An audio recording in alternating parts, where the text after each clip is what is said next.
నా హైడ్రేషన్ కోసం I just trust one thing, ఫుల్గా వాటర్ ఉండే కంట్రీ డిలైట్ వల్ల పొలాచి కోకోనట్స్. సో ఇప్పుడే కంట్రీ డిలైట్ యాప్ డౌన్లోడ్ చేసుకొని ఆర్డర్ చేయండి. కాదేది రాజకీయాలకు అనర్హం అంటారు కదా సార్, అది లడ్డు అయినా గుండైనా ఏదైనా కూడా. సో పవన్ కళ్యాణ్ చిన్న కుమారుడు సింగపూర్లో అగ్ని ప్రమాదానికి గురయ్యారు. అగ్ని ప్రమాదం నుంచి సురక్షితంగా బయటికి వచ్చారు. సో మొక్కుకున్నారట అన్నా లెజనోవా గారు. ఆ మొక్కును వెంటనే తీర్చుకున్నారు. తిరుమల వెళ్ళారు, అక్కడ డిక్లరేషన్ మీద సైన్ చేశారు, తలనీలాలు సమర్పించారు. అన్నప్రసాదానికి 17 లక్షల రూపాయలు విరాళం ఇచ్చారు. అక్కడే అన్నప్రసాదం అందరికీ భక్తులందరికీ వడ్డించారు, స్వీకరించారు కూడా. సో ఈ ఫోటోలన్నీ ఈ వీడియోలన్నీ కూడా సోషల్ మీడియాలో విపరీతంగా వైరల్ అయినాయి సార్. అంటే కొంతమంది ఉంటారు కదా సార్, ప్రతిదానికి ఏదో ఒక వంక పెట్టేవాళ్ళు. సో అన్నా లెజనోవా గుండెందుకు గీయించుకున్నారు, ఆవిడ క్రిస్టియన్ కదా అని చెప్పేసి కొంతమంది సోషల్ మీడియాలో ట్రోల్ చేస్తూ ఉన్నారు. మరికొంతమంది పవన్ కళ్యాణ్ సపోర్ట్ చేసేవాళ్ళు, జన సైనికులు అయితే భర్త మత విశ్వాసాలని పాటించడమే సాంప్రదాయం, ఎవరైనా కావచ్చు, ఏ మతమైనా కావచ్చు అని చెప్పేసి. సో గతంలో ప్రవచనకర్త గరికపాటి గారు మాట్లాడిన ఒక వీడియోను చూపిస్తూ మహిళలు గుండు చేయించుకోకూడదు, అన్నా లెజనోవా గారు అందులోనూ హిందువు కాదు క్రిస్టియన్, మరి ఎందుకు గుండు చేయించుకున్నారు అని రకరకాలుగా విపరీతంగా సోషల్ మీడియాలో ఇచ్చేస్తూ ఉన్నారు సార్. ఒకసారి గరికపాటి రామ్మోహన్ రావు గారు, గరికపాటి గారు గతంలో ఏం మాట్లాడారు అంటే ఈ సందర్భంగా మాట్లాడలేదు, గతంలో మాట్లాడిన వీడియో ఇది. గరికపాటి నరసింహారావు గారు ఆ వీడియోను ఒకసారి నేను వినిపిస్తాను. వేరే ఛానల్లో మాట్లాడారు, కాపీరైట్ ఇష్యూ రాకుండా నేను ఫోన్లోనే వినిపిస్తాను, ఒకసారి వినండి. ఆడవాళ్ళు ఉండే విధంగా ఆడవాళ్ళు ఉండాలి. తిరుపతికి 3 కత్తెరలే ఇవాళ ఆడవాళ్ళు పెడితే గుండు గీయించుకోవడం అశుభం అమ్మా, తప్పు చేయకూడదు. అలాగే పూర్వం ఎవరు చేయడం మేము చూడలేదు. ఇక్కడ మొక్కేసుకుంటారు, గీసేసుకుంటారు. ఇక్కడ చేయకూడదు. ఆడవాళ్ళు మొత్తం ఏదో అసలే చేయకూడదు. అలాగా 3 కత్తెరలు అంటే 3 కత్తెరలు ఇవ్వండి అంతే, అది కూడా అవసరమే లేదు స్త్రీలకు. అసలు ఇవ్వండి 3 కత్తెరలు ఇవ్వండి. గుండె ఎందుకండి? ఓవర్ యాక్షన్ అంటారు దీని. బాగా అవసరం లేదండి. స్త్రీ అలా చేయకూడదు. భర్త ఉన్న స్త్రీ ఎప్పుడు అలా చేయకూడదు. దానికి పెద్ద లాజిక్ చెప్పాలంటే ప్రయోగశాలలో అన్ని రుజువు అవ్వండి. కొన్ని యోగశాలలో రుజువు అవుతాయి, కొన్ని యాగశాలలో రుజువు అవుతాయి. సంప్రదాయమే లక్ష్మీదేవి. నిండైన ముత్తతో సర్వాభరణాలతో అష్టలక్ష్మీదేవిలా ఉంటేనే లక్ష్మీదేవి ఇంట్లో ఉంటుందమ్మా, అనుమానం లేదు అందులో. ఆవిడ అలా ఉండాలి అంటే లక్ష్మీదేవిలో ఉండమని చెప్పానా, లేకపోతే చితక్కొడతా అనకూడదు. అలా ఉండేలా ఈ పెద్ద మనిషి చూడాలి, అది ఈయన బాధ్యత. అంతేకాని దానికో బెత్తం పట్టుకుంటావా? రైట్ సార్, ఇది గరికపాటి నరసింహారావు గారు మాట్లాడింది. సో జన సైనికులకి వేరే వీడియో ఒకటి దొరికింది సార్. ఆ వీడియోను చూపిస్తూ ఇది వినండి అని చెప్పి గరికపాటి గారిని, ఎవరైతే అన్నా లెజనోవాను ట్రోల్ చేసిన వాళ్ళని కూడా వీళ్ళు కామెంట్ చేస్తూ ఉన్నారు. ఇకపోతే మొత్తం ఇచ్చేయడము అన్నది సందర్భం ఎక్కడ అంటే, ఎప్పుడైతే నా అహంకారం అంతా వదులుకుంటున్నాను, నా అందమంతా ఉండేది జుట్టు, కట్టు, బొట్టు, ఈ 3ఇంట్లోనే కదా సౌందర్యం ఉండేది. అందులో ప్రధానంగా భగవంతుడు ఇచ్చినటువంటి అలంకారం ఏమిటి? పైనుంచి చేసుకోకుండా పుట్టుకతో వచ్చే అలంకారం జుట్టే, అందమైన జుట్టు. ఆ జుట్టు నీకు ఇచ్చి అందాన్ని వదులుకుంటున్నాను, అహంకారాన్ని వదులుకుంటున్నాను, నాకు ఇంకా ఏమీ లేదు అని చెప్పి భగవంతుడికి సమర్పించుకునేవటం ఆడవాళ్ళు జుట్టు ఇవ్వడంలో ఉన్న పరమార్థం. అంటే ఇంకా ఇంతకన్నా నేను హీన స్థితికి దిగజారలేను స్వామి, నీ దయ కోసం ఇంతకన్నా కిందకు పడలేను అని చెప్పి ఇచ్చేటటువంటిది అలా ఇవ్వవచ్చు అని మనకి వెంకటేశ్వర మహాత్మ్యం లాంటి వాటిల్లో కొన్ని ఉదాహరణ పూర్వకంగా చెప్పడం జరిగింది. అందువల్ల ఇవ్వవచ్చు అని చాలామంది చెప్తారు. అయితే సంప్రదాయబద్ధంగా స్త్రీలు జుట్టు ఇవ్వకూడదు ఏ సందర్భంలోనూ అని ఇది ఎప్పుడొచ్చింది? ఎప్పుడైతే స్త్రీలు బాల్య వివాహాలు చేసి బాల విధవలు తయారయ్యి వాళ్ళని పూలు, గాజులు, కుంకుమ ఇట్లాంటి వాటికి దూరం చేయడం మొదలుపెట్టిన కాలంలో భర్త పోంగానే స్త్రీలకి శిరోముండనం చేయించడం, జుట్టు తీయడం అలవాటైన తర్వాత ఆ సందర్భంలో జుట్టు తీస్తారు గనక దేవుడి దగ్గర కూడా ఇవ్వకూడదు అనేటటువంటి ఒక అభిప్రాయం వచ్చి ఉండవచ్చు. అందువల్ల ఇది ఎవరి సంప్రదాయాన్ని అనుసరించి ఇంట్లో పెద్దలు ఏది చెబితే దాన్ని పాటించటం ప్రధానం. ఎందుకు ఇన్ని రకాల చర్చలు వచ్చాయి అన్న విషయాన్ని మాత్రమే నేను మీతో ప్రస్తావించడం జరిగింది. నాకు తెలిసిన వరకు స్వామికి జుట్టు అంటే తలనీలాలు వెంకటేశ్వర స్వామికి సమర్పించటంలో ఎటువంటి దోషం లేదు. కానీ సార్ ఎటువంటి దోషం లేదు అని చెప్పి ఈ 2 వీడియోస్ కూడా ఈ సందర్భంగా చెప్పినవి కాదు సార్, అవి ఎప్పుడో చెప్పినవి. సో వీళ్ళకి అనుగుణంగా వాళ్ళు ఎవరికి వాళ్ళు ట్రోల్ చేసుకుంటూ ఉన్న పరిస్థితి. అండ్ ఇంకొక పాయింట్ యాడ్ చేస్తాను సార్, ఇక్కడ గతంలో గరికపాటి నరసింహారావు గారిని జన సైనికులందరూ కూడా ఒక సందర్భంలో ట్రోల్ చేశారు, మీకు కూడా తెలిసి ఉంటుంది. చిరంజీవి గారు అండ్ గరికపాటి నరసింహారావు గారు ఒకే కార్యక్రమంలో పాల్గొన్నారు. ఆ కార్యక్రమానికి చిరంజీవి గారు వచ్చారు. వచ్చిన వెంటనే అప్పటి వరకు ప్రవచనాలని చాలా శ్రద్ధగా వింటున్న వాళ్ళందరూ చిరంజీవి గారు వెంట పడ్డారు సార్, సెల్ఫీల కోసం పోటీ పడ్డారు. వెంటనే గరికపాటి గారి కోపం వచ్చి అక్కడ డిస్టర్బ్ చేయొద్దు అని మాట్లాడితే చిరంజీవి గారు వెంటనే చాలా సున్నితంగా వాళ్ళందరినీ కూడా అక్కడ నుంచి పంపించేసిన పరిస్థితి. సో అప్పుడు చిరంజీవి గారి ఫ్యాన్స్ అందరూ కూడా గరికపాటి గారిని ట్రోల్ చేశారు సార్. దానిలో నాగబాబు గారు కూడా ఉన్నారు. ఒక ట్వీట్ చేశారు అప్పట్లో, ఒకసారి స్క్రీన్ మీద చూపించండి. ఏ పార్టీ వాడికైనా చిరంజీవి గారి ఇమేజ్ చూస్తే ఆ పార్టీ అసూయ పడడం పరిపాటే అని చెప్పేసి. సో ఆ తర్వాత ఆ ట్వీట్ని ఉపసంహరించుకున్నారు నాగబాబు గారు. కానీ గరికపాటి గారు గతంలో అలా చేశారు, ఇప్పుడు కూడా.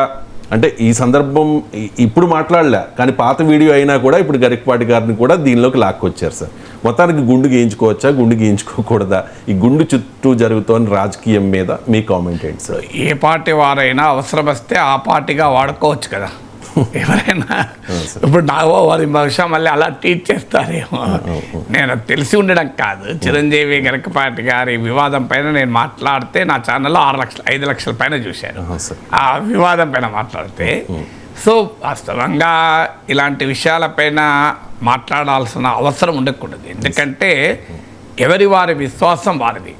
సో వ్యక్తిగతమైన విశ్వాసాలు ప్రజా జీవితానికి అడ్డంకి అయితే తప్ప దాన్ని మనం ఇష్యూగా చేయకూడదు ఎప్పుడు కూడా.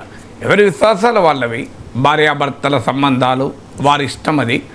ఆమె క్రైస్తవురాలైతే కావచ్చు, భర్త కొరకు ఆమె ఆ నిర్ణయం తీసుకోవచ్చు, లేదా ఆమె కూడా నమ్మవచ్చు. హిందూ ధర్మంలో నేరమేం కాదు, వేరే నమ్మకూడదు రాకూడదని ఏం లేదు కదా. సో అందువల్ల పవన్ కళ్యాణ్ సతీమణి ఒక పర్టికులర్ కాంటెక్స్ట్, కొడుకు ప్రమాదం నుంచి బయటపడ్డాడు, ఒక దేవుని పైన నమ్మకం విశ్వాసంతో చేస్తే నన్ను అక్కడికే పుల్ స్టాప్ పెట్టాలి. ఎందుకంటే ఇది వ్యక్తిగతమైన విశ్వాసాలని ప్రజల చర్చగా మనం మాట్లాడవు. దీని ఆంధ్రప్రదేశ్కు ప్రత్యేక హోదా సమస్య కాదు, అమరావతికి నిధుల సమస్య కాదు, ఆంధ్రలో ఆక్వా రైతుల ట్రంప్ దాడి కాదు, విశాఖ ఉక్కు ప్రైవేటీకరణ అంతకంటే కాదు. ఎందుకు మనకేం హక్కు ఉంది, వారి విశ్వాసం అది. అయితే సమస్య ఎక్కడ వస్తుంది, ఇది అందరూ పాటిస్తే ప్రాబ్లం రాదు. సో జగన్మోహన్ రెడ్డి తిరుపతి వెళ్ళినప్పుడు పెద్ద వివాదం చేశారు కదా ఆయన ప్రత్యర్థులు, ప్రత్యేకించి ఆయన మత విశ్వాసాలని టార్గెట్ చేస్తూ చేశారు కదా. ఆయన క్రైస్తవుడు గనక ఆయన వెంకటేశ్వర స్వామి భక్తికి అనర్వుడు, ఆయన మెజారిటీ హిందువుల మత విశ్వాసాలకు భిన్నమైన విశ్వాసాలు కలిగిన వాడు అని చెప్పడం ద్వారా ఆయనకు మెజారిటీ హిందువుల ఓట్లు రాకూడదు అని రాజకీయ ప్రత్యర్థులు వ్యూహరచన చేశారు కదా. మరి చేసినప్పుడు ఇప్పుడు వైసీపీ వాళ్ళు ఇటువంటి, మీరు వైసీపీ అనలేదు కానీ బహుశా మరి వైసీపీ వాళ్ళే వాళ్ళ అనుకూలురై ఇప్పుడు జనసేన పైన పడి ఉండాలి. ఎందుకంటే ఈ మధ్య కాలంలో పవన్ కళ్యాణ్ సనాతన ధర్మాన్ని కూడా ప్రచారకర్తగా మారాడు కనుక. సో అందువల్ల this is a tit for tat. అంటే మా నాయకుని మత విశ్వాసాల ఆధారంగా చేసుకొని మెజారిటీ ప్రజల మత విశ్వాసాలను తన వైపు మాకు వ్యతిరేకంగా తిప్పడానికి మీరు ప్రయత్నం చేశారు కదా. ఇప్పుడు మరి మీ సంగతి ఏంటి అని. ఎందుకంటే ఒక సెక్షన్ ఇప్పుడు మీరిద్దరు ధర్మశాస్త్రాల గురించి చెప్పే పెద్దల బయట వినిపించారు. అందులో ఒకరు ఇవ్వకూడదన్నారు, ఒకరు ఇవ్వవచ్చు అన్నారు. ఇవ్వవచ్చు అనేవారు ఇవ్వకూడదు అని అభిప్రాయం రావడానికి ఉన్న చారిత్రక సామాజిక పరిస్థితి కూడా వివరించారు. It sounds logical also. అంటే ఎప్పుడైతే భర్త చనిపోతే తలనీలాలే కాదు, గాజులు మట్టెలు అన్నీ ఇవ్వాలి. భర్తతో రాలే అవేవి. అన్ఫార్చునేట్లీ ఏంటంటే భర్త చనిపోతే భార్య చాలా చేయాలి. భార్య చనిపోతే మాత్రం భర్త అంటే ఆ పూర్తి 10 రోజులు కాకముందే నెక్స్ట్ పెళ్లి గురించి ఆలోచించుకోవచ్చు. మన సమాజంలో ఉండేటువంటి ఛాందసవాదం.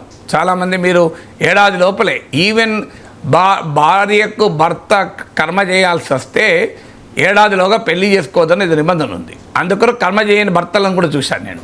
అంటే భార్య శవం ఉండగానే నేను ఏడాదిలోగా మళ్ళీ పెళ్లి చేసుకోవాలి అని ఆలోచించి అందుకు భార్యకు దాన సంస్కారాలు చేస్తానికి నిరాకరించిన మనుషులు కూడా చూశాను. అదంతా మన సమాజంలో పురుషాధిక్య సమాజం కనుక ఏమీ ఇబ్బంది ఉండదు. సో అందువల్ల భర్తతో రాని అంశాలను భర్త పోయినప్పుడు ఎందుకు కోల్పోవాలి అనేది సంఘ సంస్కర్తల వాదన. స్త్రీ పట్ల అణచివేతకి ఇది నిదర్శనము అని. ఈ ప్రాబ్లం ఎప్పుడు వచ్చింది అంటే కొంతమంది చెప్పేది ఏంటంటే, సో చాలా బాల్య వివాహాలు జరుగుతున్న సమయంలో భర్త చనిపోయిన స్త్రీ పట్ల సమాజము ఇప్పుడే భర్తతో పాటు పక్కన స్త్రీ ఉంటేనే పరిమాణ విధవలు చూస్తున్నారు. ఇక అప్పుడు ఎట్లుండే? అందువల్ల స్త్రీలకు ఒక రకమైన రక్షణ కవచంగా, అంటే ఇతరులకు దృష్టి పడకుండా ఉండేందుకు ఒక రక్షణ కవచంగా బహుశా ఆ సాంప్రదాయం మొదలై ఉండాలి. ఇప్పుడు సతీసాగమనం లాంటి దుస్సాంప్రదాయాలకు కూడా. కానీ కాలక్రమేణా ఆ సాంప్రదాయాలు అలాగే వితంతు వివాహాల చట్టం వచ్చాక, విడాకుల చట్టం వచ్చాక కూడా ఇంకా ఆ సాంప్రదాయాలు కొనసాగుతున్నాయన్నది కొంతమంది వాదన. బట్ ఏదైనా ఆ ప్రవచనకర్తల స్థాయి నాది కాదు కనుక నేను ఆ డిబేట్లోకి వెళ్ళలేను. గజ్జల మల్లారెడ్డి అంటాడు, తెలుగునాట భక్తిరసము తెప్పలుగా పారుతున్నది, డ్రైనేజీ స్కీము లేక డేంజర్గా మారుతున్నది అని. సో ఇది తెలుగునాట భక్తిరసము తెప్పలుగా పారుతున్నది, డ్రైనేజీ స్కీము లేక డేంజర్గా మారుతున్నది అని. బహుశా మల్లారెడ్డి ఎందుకు అని ఉంటాడో అనేది నాకు తెలియదు. కానీ ఫండమెంటల్ ఏంటంటే మన సాంప్రదాయంలో, మన ఆచారాల్లో ఒక ధర్మ సూక్ష్మాన్ని బోధించటానికి ఒక సింబాలిజాన్ని మనకు చూపెట్టారు. సో హిందూ శాస్త్రాల్లో మీరు చాలా లోతుగా పరిశీలిస్తే చాలా అంశాల్లో ధర్మ సూక్ష్మం ఉంటుంది. ఆ ధర్మ సూక్ష్మము కాలక్రమేణా పోయి ఛాందసవాదులు చాలామంది, స్వార్థపరులు చాలామంది రకరకాల అడిషన్స్ దానికి చేస్తూ వెళ్ళారు. దానితో పాటు ఈ ధర్మ సూక్ష్మాలకు ఫామ్ ఒకటి మిగిలిపోయింది, కంటెంట్ పోయింది. ఇప్పుడు ఉదాహరణకు కాశీకి వెళ్ళి ఏదో ఒకటి వదిలేయాలి అని చెప్తారు. ఎందుకు చెప్తారు అంటే గౌతమ బుద్ధుడు అంటాడు, కోరికలు దుఃఖానికి మూలము, కోరికలు ఎంత వదులుకుంటే దుఃఖం అంత పోతుంది. ఇది బుద్ధుడు చెప్పినటువంటి ఒక ప్రాథమిక సూత్రం. ప్రాథమిక సూత్రమే కాదు, వాస్తవం కూడా. ఇప్పుడు మనం కూడా చూడండి, కోరిక వ్యామోహము ఎంతటి వారికైనా ఇబ్బందులు తెస్తుంది. ఆఖరికి మీరు రామాయణం చదవండి, సీతమ్మ తల్లి ఆ మహాసాధ్వీమణికి కూడా ఆ క్షణములో అది దైవకార్యమే కావచ్చు, ఆమె ఒక రకమైన ఆలోచన కలిగించడానికి, బట్ మాయా లేడీ బంగారు లేడీ.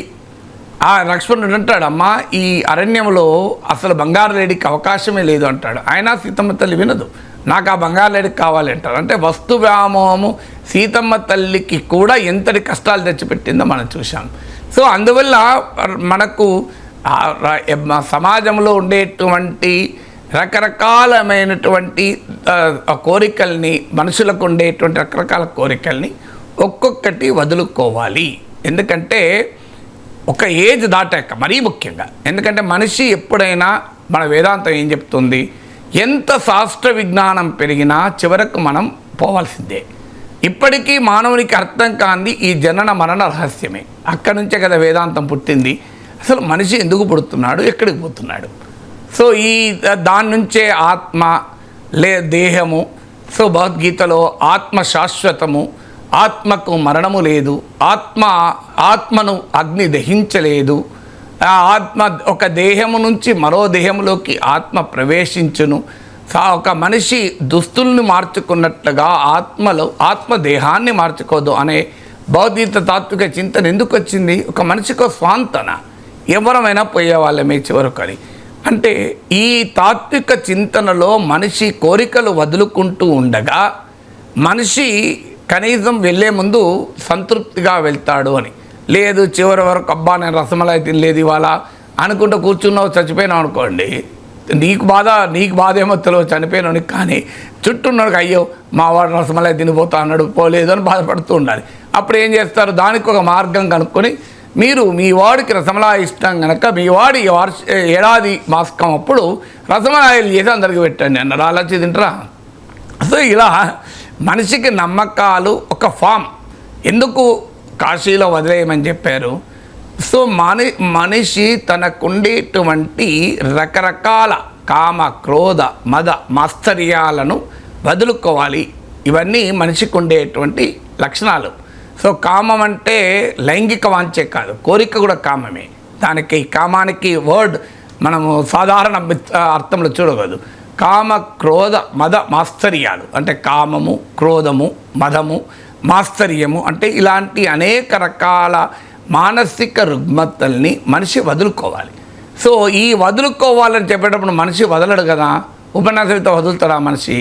ఒక ఎన్లైటెండ్ హ్యూమన్ బీయింగ్ సృష్టి అనేది మామూలు విషయం కాదు. అందుకొరకు ఏమంటే ఒక ఫామ్ రూపంలో వచ్చింది. ఆ ఫామ్ ఏంటి? మీకు ఇంకో కోరికలు వదులుకో, తలనీలాలు వదులుకో అంటే ఏంటి? తలనీలాలు వదులుకో ఇంతకుముందు చెప్పారు చూడండి.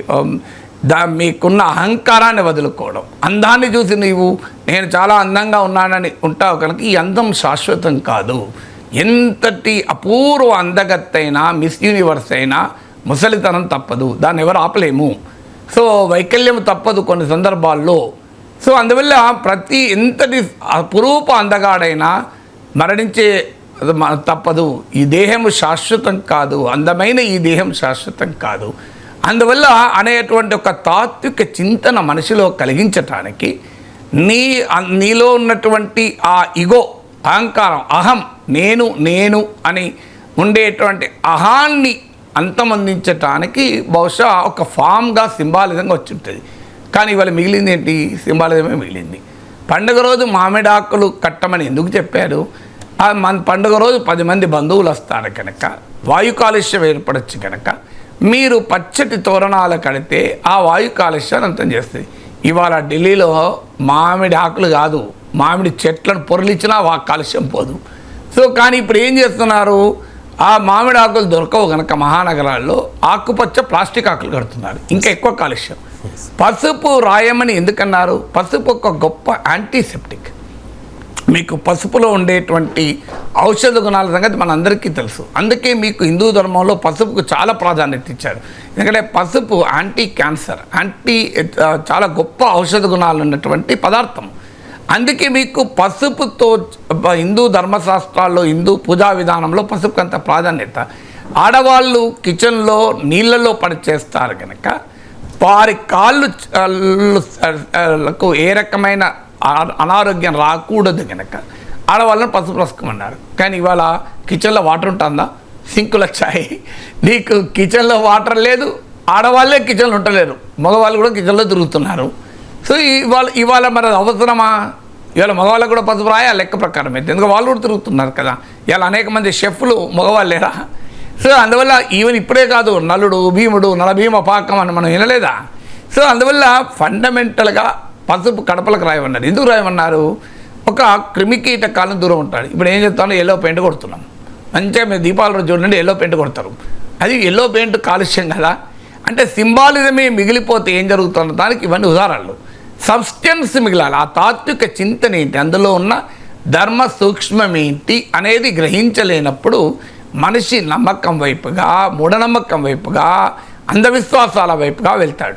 అందువల్ల నమ్మకము ఒక తాత్విక చింతనను మనిషిలో కలిగించడానికి ఆధ్యాత్మిక వాంగ్మయం కావచ్చు, ధర్మశాస్త్రాలకు కావచ్చు, విధి విధానాలకు కావచ్చు, కొన్ని సూత్రాలు మనిషికి చెప్పింది. ఎందుకంటే ఒక ఎన్లైటెండ్ సమాజం కాదు, చదువుకున్న వాళ్ళు కాదు, చదువుకున్న వారికి కూడా అవగాహన ఉండదు చాలామందికి. అందువల్ల మనిషిని సత్ప్రవర్తన వైపు నడిపించడానికి కొన్ని రకాలైనటువంటి విధానాలు పెట్టారు. ఇప్పుడు ఉదాహరణకు దానం చెయ్యండి అన్నారు. గోదాన, భూదాన, సువర్ణ దానం. ఎవరికి చేయమని అన్నారు? చేయమన్నది పేదవాడికి చేయమని, సో డబ్బున్నవాడికి చేయమని కాదు. పక్కవాడికి క్షుద్బాధకు 10 పైసలు ఇవ్వరు కానీ దేవుని పెళ్ళిళ్ళకు వేలకు వేలు ఇస్తారని జాషువా మహాకవి ఎందుకన్నాడు? సో అందువల్ల మనం దేవుని పెళ్ళికి వాళ్ళ ఎంతంత డొనేషన్ ఇస్తారు. మీరు చూడండి, శ్రీ సీతారాముల కళ్యాణానికి ప్రతి గేటెడ్ కమ్యూనిటీలో వేలకు వేలు, అసలు అడగాల్సిన అవసరం లేకుండా విరాళాలు వస్తాయి. కానీ పక్కవాడు ఆకలి తీర్చానని 10 పైసలు ఇవ్వంటే ఇస్తారా? 10 రూపాయలు ఇవ్వంటే. సో అందువల్ల కానీ ఎందుకు పెట్టారు? గో దాన సువర్ణ దానాలు ఎందుకు పెట్టారు? గోదానం ఎందుకు పెట్టారంటే ఆ రోజుల్లో వ్యవసాయము పశుపాలనే కదా. నిజంగా ఆ గోదానం వచ్చిన రోజుల్లో గనక ల్యాప్టాప్లు ఉండుంటే ల్యాప్టాప్ దానమే చెప్పేవాళ్ళేమో, ఎందుకంటే విద్యాదానం చెప్పారు కదా. సో అందువల్ల అప్పుడున్నటువంటి సమాజంలో ఒక హిందూ ధర్మంలోనే కాదు, మీకు ఇస్లాంలో కూడా జకాత్ అని ఉంటుంది. అంటే ఈద్కు ప్రార్థనకు వెళ్ళే ముందు తన వార్షిక ఆదాయంలో కొంత భాగాన్ని పేదల కొరకు ఇవ్వాలి అనేది ఇస్లాం చెప్తోంది. ఇస్లాంలో వడ్డీలు కూడా తీసుకోవద్దు, వడ్డీలు తీసుకోవడం ఇస్లాంకు నేరం. సో ఇలా ప్రతి మతములోనూ మనిషిని మంచి వైపు నడిపించడానికి కొన్ని సూత్రాలు వచ్చాయి. సో అందువల్ల ఈ దానాలు ఎందుకు పెట్టారు? It is redistribution of wealth. మన రాజ్యాంగంలో చెప్పినటువంటి ఆస్తుల కేంద్రీకరణ, ఆదాయాల కేంద్రీకరణ ఉండకూడదు అని చెప్పినటువంటి ఒక సూత్రం అది. ఆ మౌలిక సూత్రాన్ని నీకు ఎలా చెప్పారు? నీ మార్క్సిస్ట్ అర్థశాస్త్రంలాగా రాజ్యము సంపన్న వర్గాలపైన అధిక పన్నులు వేసి ఆ డబ్బును పేదవారికి రీడిస్ట్రిబ్యూట్ చేయాలి అని క్లాస్ ఎకనామిక్స్, పొలిటికల్ ఎకానమీ చెప్పదు కదా. ఏం చెప్పారు? మీరు మీ డబ్బుల్ని మీరు స్వచ్ఛందంగా 10 మందికి పంచండి అని ఒక ధర్మశాస్త్ర సూక్ష్మం చెప్పారు. ఎందుకు చెప్పారు? సమాజం అసమానతలతో కూడుకున్నప్పుడు అన్నీ మన చేతులను ఉంచుకోవడం కరెక్ట్ కాదు, మనకున్న దాన్ని కాస్త ఇతరులకు ఇవ్వాలి అని చెప్పారు. ఇది ధర్మశాస్త్రం. మీకు మహాభారతంలో గొప్ప కథ ఉంటుంది. మీకు ఒక యజ్ఞవాటికలో ధర్మరాజు అద్భుతమైన యాగాలు చేశాక ఆ యాగశాలలో పొర్లినటువంటి ఒక ముంగిసకు బంగారు వర్ణం రాదు. ఎందుకు రాదు? కేవలం ఒక పేద బ్రాహ్మణుని ఇంట్లో జరిగిన దానం ఆ పేద బ్రాహ్మణుడు ఆకలితో ఉంటూ కూడా ఇతరులు దానం చేస్తాడు. అక్కడ పొర్లినప్పుడు బంగారు వర్ణం వస్తుంది. అప్పుడు ధర్మరాజుకు చెప్తుంది ఆ ముంగిస, నిజంగా పేద బ్రాహ్మణుడు చేసిన దానం గొప్ప దానం, కానీ మీరు చేసింది కాదు. మీరు కీర్తి కొరకు మీ అధికార దర్పాన్ని ప్రయోగించే కొరకు చేశారు, కానీ ఆ పేద బ్రాహ్మణుడు మా నిర్మలమైన మనసుతో చేశాడు అంటాడు. నా యూట్యూబ్ ఛానల్లో వీడియో ఉంది, చూడండి, లక్షల మంది చూశారు. ఇది మహాభారతంలో ఉన్న కథ. అంటే ఏం చెప్పింది ఆ కథ ద్వారా? అయ్యా, దీని ఉద్దేశం ఏంటి? సమాజంలో మీకు ఉన్నవి వదులుకోండి, ఇతరులకు లేని సహకరించండి అని చెప్పారు. సో అది అల్టిమేట్గా ఎక్కడికి పోయింది అంటే సింబాలిజం మిగిలింది, సబ్స్టెన్స్ పోయింది. మీరు ఒక మంచి స్వీటు అందంగా ఉండటానికి దానిపైన మీకు సిల్వర్ పేపర్ ఉంటుంది చూడు, సిల్వర్ బ్రోమైడ్ అనుకుంటాను, దాంతో ప్యాక్ చేసి ఇస్తారు. మీరు స్వీట్ తినక పై తిన్నారనుకోండి, ఏమవుతుంది? పాన్ తినేటప్పుడు పేపర్లో ప్యాక్ చేసి ఇస్తారు. అప్పుడప్పుడు పెళ్ళిలో చూస్తుంటాం, పొరపాటు పేపర్తో సహా నోట్లో పెట్టుకుని ఇబ్బంది పడుతూ ఉంటారు. సో అందువల్ల మనం చేయాల్సిందంటే హ్యావ్ ది ఎసెన్స్. అందువల్ల ఈ అనవసర చర్చలోకి వెళ్ళడం కన్నా వారి మత విశ్వాసాలు ఇవ్వాలనుకున్న వాళ్ళు ఇస్తారు, ఇవ్వకూడదు అనుకున్న వాళ్ళు ఇవ్వరు. వారి వ్యక్తిగత మత విశ్వాసాలని అనవసరంగా రాజకీయంలోకి తీసుకురావడం కన్నా వాటి వెనకాల ఉండే తాత్విక చింతన, అధికారం, అహంకారం, మోహము, కామము, మదము, మాత్సర్యం వదులుకుంటే నీవు ఇంట్లో కూర్చున్నా కూడా దేవుని సందర్శించినట్లే. అందువల్ల ప్రియసఖి పక్కనుండగా వేరే తీర్థయాత్రలేలా అని ఒక అద్భుతమైన తెలుగు పాత సినిమాలో పాట ఉంది. నీకు నచ్చిన భర్త భార్య పక్కనుంటే వేరే తీర్థయాత్రలు అవసరం లేదు కదా అని. అందువల్ల మనకు ఫండమెంటల్ ప్రిన్సిపుల్ ఏంటి? నీవు బీ ఆనెస్ట్, నిజాయితీగా, నిర్మలంగా, మనసుతో ధర్మానికి ఆచరించితే నీవు ఇంట్లో కూర్చున్నా ఏది ఎవరికి ఏమీ ఆచరించకపోయినా కూడా దేవుడు నిన్ను కాపాడుతాడు. దేవుడు స్వార్థపరుడు కాదు. మనిషికి ఉండే ప్రతి స్వార్థము దేవునికి ఉండదు, మనిషికి ఉండే ప్రతి కోరిక దేవుడికి ఉండదు. దేవుడు మన నుంచి ఆశించడు. దేవుడే అన్నీ మనకి ఇచ్చినప్పుడు మన నుంచి ఎందుకు ఆశిస్తాడు? దేవుడు నీ తలనీళ్ళతో దేవుడు ఏం చేసుకుంటాడు? టీటీడీకి ఏమైనా ఆదాయం వస్తుంది తప్ప. దేవుడి పేరిట మనం అన్నీ చేస్తాం, కానీ దేవుడు కోరుకోడు కదా. కోరుకోకపోతేనే దేవుడు అవుతాడు కదా. మనకుండే లక్షణాలన్నీ ఉంటే దేవుడు ఎట్లయితాడు? కానీ మనిషి ఏంటంటే తన లక్షణాలన్నింటినీ దైవ లక్షణాలుగా మార్చి సమర్థించుకుంటాడు. దేవుడు సర్వంతర్యామి. దేవుడు ఎందుకు కోరుకుంటాడు ఇవన్నీ? సో అందువల్ల కానీ మనిషిని ఒక సన్మార్గంలో పెట్టేందుకు దేవుడి పేరు చెప్తానన్నా చేస్తారు, అహంకారాన్ని వదులుకుంటారు. ఈ సింబాలిజం ఇంతకుముందు చెప్పారు చూడండి, అహంకారం, అందము, నేను అనే ఒక అహాన్ని వదులుకోవడానికి చూపినటువంటి ఒక మార్గం. అంతవరకు తీసుకొని ఓకే దానికి విశ్వాసం ఉంటే ఉండొచ్చు, తప్పేం లేదు కదా. అన్నిటినీ శాస్త్రీయంగానే పరిశీలించితే సమాధానాలు దొరకవు. ఎందుకంటే ఎవరి ఇష్టం వారు. ఇప్పుడు ఒక మా నాన్న ఫోటో కింద పడి ఉంటే నేను కాలు పెట్టలేను. మా నాన్న కాలు పొరపాటున కూడా నాకు కాలు పెట్టలేను. ఎందుకు పెట్టలేను? అలా మా నాన్న ఉన్నాడా? లేడు కదా. అయినా అది సైంటిఫిక్గా అదేమున్నది, అదొక బొమ్మ పేపరే కదా. మీ నాన్న ఫోటో ఉన్నట్టు అలా మీ నాన్న ఉన్నాడా అనొచ్చు, అనలేదు కదా.